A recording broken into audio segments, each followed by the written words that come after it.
Tinupok ng mga otoridad ang mahigit 1 milyong pisong halaga ng fully grown marijuana plants na nadiskubre sa Bacon, Benguet.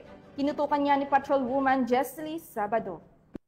1,184,000 pisong halaga ng marijuana ang winasak ng mga otoridad sa isinagawang marijuana eradication kamakailan sa Cayapa, Bacon, Benguet.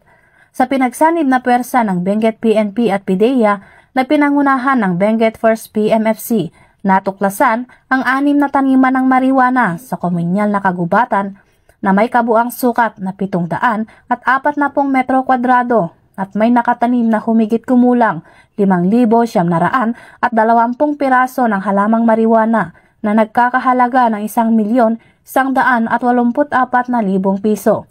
Bagamat walang nahuling cultivator, binunot at sinunog ng mga operatiba ang mga nakumpiskang marijuana sa mismong lugar ng pinagtamnan. Ang matagumpay na operasyon ng kapulisan ng Benguet at PIDEA ay patunay na kaisa sa pagpapaigting ng kampanya kontra ilegal na droga. Mula dito sa Region Cordillera, ako yung PNN correspondent, Patrolwoman Jesly Sabado, alagad ng batas, taga-taguyod ng Balitang Pulis.